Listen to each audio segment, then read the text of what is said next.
राहुल गांधी आए हैं और मैंने देखा है कि वो आइसक्रीम खा रहे हैं। उन्हें धन्यवाद करना चाहिए नरेंद्र मोदी जी का कि जिन्होंने श्रीनगर को स्मार्ट सिटी बनाया है और शांत सिटी बनाया है। जहां कभी पत्थरबाजों का गढ़ होता था, वो लाल चौक जहां पत्थरबाज पाकिस्तान का झंडा चढ़ा देते थे, आज वहां पर टूरिस्ट हब बना है। नमस्कार, आप देख रहे हैं द न्यूज, आपके साथ में सृष्टि मिश्रा। बड़ी खबर सामने आई है, जम्मू कश्मीर पहुंच चुके हैं राहुल गांधी। आइसक्रीम का लुत्फ उठा रहे हैं मल्लिकार्जुन खड़गे के साथ, तो बीजेपी ने कर दिया तंज। एक तरफ ये खबर बड़ी है और बता दें दूसरी तरफ ये खबर बड़ी है कि डेमोक्रेटिक प्रोग्रेसिव आजाद पार्टी के मुखिया गुलाम नबी आजाद बिल्कुल वापसी नहीं करने वाले हैं कांग्रेस पार्टी में।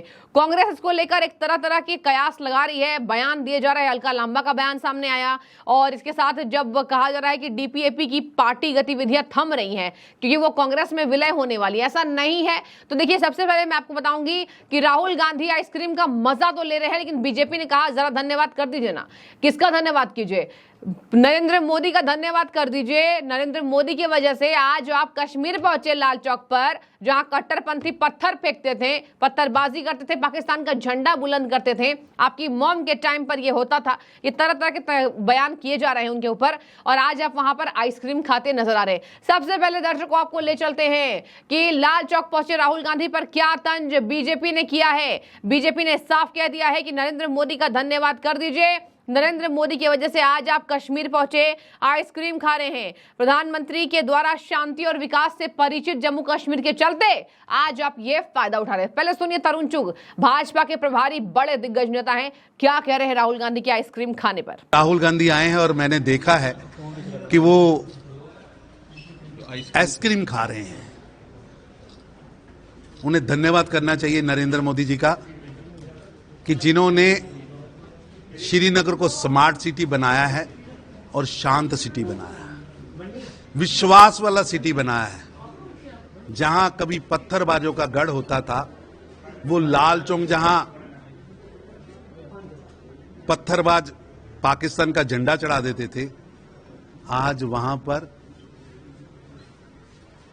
टूरिस्ट हब बना है, टूरिस्ट पॉइंट बना है। और राहुल गांधी जी भी वहां जाकर आइसक्रीम खा रहे हैं। इन तीन परिवारों ने जम्मू कश्मीर को निर्दोषों के खून से रंगा था। इन तीन परिवारों ने दहकते हुए शोलों पर फेंका था। आज वहां शांति है। कभी प्रियंका गांधी और राहुल गांधी स्नोबॉल खेलते हैं, कभी वहां आइसक्रीम खाते हैं। ये बदला हुआ जम्मू कश्मीर है। इसके लिए उन्हें प्रधानमंत्री नरेंद्र मोदी जी का धन्यवाद करना चाहिए। तो सर, कुल अगर उनका गठबंधन होता तो क्या करेंगे? एक्सपायर्ड इंजेक्शन है, लेकिन राहुल गांधी जी को स्पष्ट करना चाहिए कि पहले भी वो आतंकवादियों को महामंडित करते रहे, आतंकवादियों के लिए रेड कारपेट बिछाते रहे। यासीन मलिक जैसे हत्यारों के लिए चार्टर्ड प्लेन भेजा जाता था, और प्लेन में क्या क्या भेजा जाता था वो जाने। उन्हें महामंडित किया जाता था। आज वो जेल में है। आप उसे महामंडित करते थे और देश के प्रधानमंत्री मनमोहन सिंह जी के साथ फोटो शूट कराते थे। आपका आतंकवाद पर स्टैंड क्या है, जनता जानना चाहती है। सर, आज रामाधव जी भी आ रहे हैं। भारतीय जनता पार्टी यूनाइट होकर चुनाव लड़ रही है और पार्टी के सभी दिग्गज मिलकर चुनाव की तैयारी में लगे। सुन लिया आपने, आइसक्रीम खाने पर तंज कसा जा रहा है। वहीं ट्विटर पर कुछ लोग उनको घेर रहे हैं, कह रहे हैं राहुल गांधी जी आपके मॉम के टाइम पर क्या हालत थे, आप तो खुद नहीं जा पाते थे, वहां झंडा हिंदुस्तान का बुलंद नहीं होता था, पाकिस्तान का झंडा बुलंद होता था। आज के डेट में देखिए हिंदुस्तान का झंडा वहां बुलंद है और वहां पर शानदार तरीके से परेड भी हो सकता है। और इतनी तैयारी के साथ आप नरेंद्र मोदी का धन्यवाद करेंगे क्या? इधर दूसरी बड़ी खबर का रुख करेंगे दर्शकों। डीपीएपी यानी डेमोक्रेटिक प्रोग्रेसिव आजाद पार्टी, गुलाम नबी आजाद जो एक कड़े आलोचक रहे हैं, कांग्रेस पार्टी से ही निकले हैं, कांग्रेस की पोल पट्टी खोलते हैं, प्रधानमंत्री के बड़े परम मित्र पाए जाते हैं। और संसद भवन के अंदर उन्होंने कुछ नहीं किया, केवल कुछ बातें नरेंद्र मोदी के लिए अच्छी बातें कह दी। उसके बाद से बीजेपी से चिढ़ करके और नरेंद्र मोदी से, गुलाम नबी आजाद से चिढ़ करके राहुल गांधी ने क्या कुछ नहीं कहा। कांग्रेस पार्टी से यह कहलाया गया कि वो सच में गुलाम हो गए हैं बीजेपी के, लेकिन आपको बता दें ऐसा कुछ नहीं है। गुलाम नबी आजाद अपनी सरकार की आवाज बुलंद कर रहे हैं, अपनी पार्टी की आवाज बुलंद कर रहे हैं और इस बार जम्मू कश्मीर में हो रहे विधानसभा चुनाव को लेकर तैयारियां तेज हो रही है। 18 सितंबर, 25 सितंबर और 1 अक्टूबर 3 चरणों में होने वाले चुनाव। 4 अक्टूबर को आएंगे नतीजे और हरियाणा विधानसभा चुनाव के भी बिगुल बज चुके हैं। और इसी बीच आपको बता दें कि 2 जगह 2 राज्यों में इतना अहम चुनाव है, लेकिन सबसे ज्यादा इंपॉर्टेंट है जम्मू कश्मीर का चुनाव, क्योंकि धारा 370 हटाया गया था। अब धारा 370 हटाने के बाद ये गजब का कश्मीर बना, शांति बहाल हो चुकी है। इसी बीच गुलाम नबी आजाद ने अपने रास्ते अलग कर दिए राहुल गांधी सबसे, और राहुल गांधी के ऊपर कई बार तंज भी कसा। कई नेता ऐसे कह रहे हैं कांग्रेस के कि बड़े कड़े शब्दों का प्रयोग किया है उन्होंने कांग्रेस पार्टी के लिए, हो सकता है ना लौटे, लेकिन अलका लांबा जैसी नेत्री कांग्रेस पार्टी की वो लगातार ये तंज कस रही हैं और लगातार ऐसे बयानबाजी करती नजर भी आ रही हैं। लेकिन सबसे पहले आपको सुनाएंगे, यहां बता दें आपको कि श्रीनगर में गुलाम अहमद मीर कांग्रेस के नेता क्या कह रहे हैं, कांग्रेस के नेता के लिए क्या कह रहे हैं, इसके साथ गुलाम नबी आजाद के लिए क्या कह रहे हैं। पहले सुनिए जरा कि ये क्या बड़े बयान देते नजर आ रहे हैं। निचले स्तर के वर्कर हैं, उनके साथ में बड़ाई का डायरेक्ट बातचीत करना चाहता हूं, उनसे जरा सुनना चाहता हूं कि उनके दिल में आने वाले दिनों के लिए क्या सपने हैं, क्या उनका ये है वो इंटरेस्ट। इंडी अलायंस के जो बाकी यहाँ पर रीजनल पार्टीज जो उनके साथ है, क्या उनके साथ कोई बातचीत, किसी तरीके का कोई प्री पोल अलायंस की कोई बात हुई? अब देखिए, थोड़ा बैक चैनल पर तो नेशनल कॉन्फ्रेंस के साथ में पिछले 2-3 दिन से एक टीम एंगेज है। उधर से नेशनल कॉन्फ्रेंस के कुछ सीनियर लोग हैं, इधर कांग्रेस पार्टी के कुछ सीनियर लोग हैं।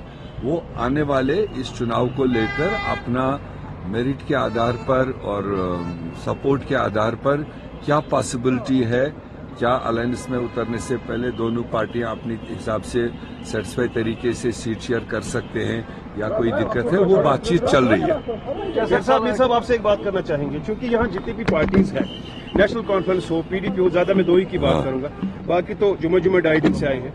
2 पार्टियां क्लेम कर रही है they will work for the restoration of statehood, article 370, जबकि कांग्रेस की तरफ से या बाकी लोगों की तरफ से इस तरह का मूड हमें देखने को नहीं मिल रहा। कांग्रेस तो सबसे पहली पार्टी है, अगर आपको याद होगा 5 अगस्त 2019 सबसे पहले जो कांग्रेस ने अपना स्टैंड दिया है, उसी स्टैंड के आसपास तमाम जो आप कह रहे छोटी रीजनल पार्टीज उसके आसपास घूम रही है। कांग्रेस क्लियर कर चुका है अपने वर्किंग कमेटी के रेजोल्यूशन में कि हम कंटिन्यूसली फाइट करेंगे जम्मू कश्मीर के स्टेट को वापस दिलाने के लिए, और जो हमारे हुकूक है, खासकर जमीन लोगों की बनी रहे, उस पर अपना हक बना रहे, जो यहाँ के रिसोर्सेज है, जो यहाँ के जॉब्स है, जो महाराजा हरि सिंह के टाइम से डिजाइन हुए, उसकी फाइट कांग्रेस पार्टी करेगी। वो आप आने वाले दिनों में देखेंगे जब हमारा मैनिफेस्टो निकलेगा, वाज़ेह पोजीशन उसमें कांग्रेस पार्टी करेगी। बात की तायद करता हूँ। और वाहिद गुलाम नबी आजाद थे जब वो कांग्रेस में थे जिसने आर्टिकल 370 पे बात की, क्या आजाद साहब को अप्रोच किया जा रहा है दोबारा कांग्रेस में? नहीं, ऐसा अप्रोच की बात नहीं है। हमने पार्लियामेंट इलेक्शन से पहले भी और अब असेंबली चुनाव से पहले भी हमने खुल्लम खुला मतलब अपनी बात रखी कि कांग्रेस पार्टी वाहिद है जो भारतीय जनता पार्टी जनसंघ के आमने सामने उनके आइडियोलॉजी को फाइट करती है, उनके जो एक्सेसेस है, जो उनकी नाकस पॉलिसी है, उसको फाइट करने के लिए आमने सामने है, जिसका सिंबल राहुल गांधी जी है। और हमने कहा देश में हो या जम्मू कश्मीर प्रदेश में अगर कोई पार्टी रीजनल हो, छोटी हो, 8 दिन वाली हो, या कोई पर्सन हो जो इस लाइन को फॉलो करना चाहते हैं, हम उनके लिए सबके साथ काम करने के लिए तैयार हैं। अब जो हमारी उस खुली बात को रेस्पॉन्ड करता है, जो आता है बीजेपी के खिलाफ लड़ने के लिए तैयार है, जिसको हिम्मत पड़ जाए बीजेपी के खिलाफ काम करने के लिए, उनके लिए कांग्रेस पार्टी का प्लेटफॉर्म अवेलेबल है। तो आपने सुन लिया कि डेमोक्रेटिक पीपल्स आजाद पार्टी के अभी कोई भी सुरताल राहुल गांधी से मिलते नजर नहीं आ रहे हैं। राहुल गांधी ने साफ कह दिया है यहाँ पर कश्मीर को लेकर कि यहाँ हम जम्मू कश्मीर में अपने झंडा बुलंद करेंगे। लेकिन दर्शकों एक बार आपको बता दें, अलका लांबा ने ये कहा कि जो लोग कांग्रेस छोड़ते हैं उसे कांग्रेस पार्टी वापसी कर लेती है, अपना लेती है, कांग्रेस उसके लिए बड़ा दिल रखती है। अलका लांबा के इस बयान के बाद से डेमोक्रेटिक प्रोग्रेसिव आजाद पार्टी ने रविवार को अपने अध्यक्ष गुलाम नबी आजाद के अपनी पूर्व पार्टी कांग्रेस में शामिल होने की अफवाहों का खंडन कर दिया है। क्या बोले सलमान निजामी, डेमोक्रेटिक प्रोग्रेसिव आजाद पार्टी के प्रवक्ता सलमान निजामी ने कहा पिछले 2 हफ्ते से अटकलें लगाई जा रही हैं, लेकिन ऐसा नहीं होने वाला है। निजामी ने कहा पूरी तरीके से दावे निराधार है। तो ऐसा नहीं होने वाला है कि गुलाम नबी आजाद कांग्रेस में वापसी करेंगे।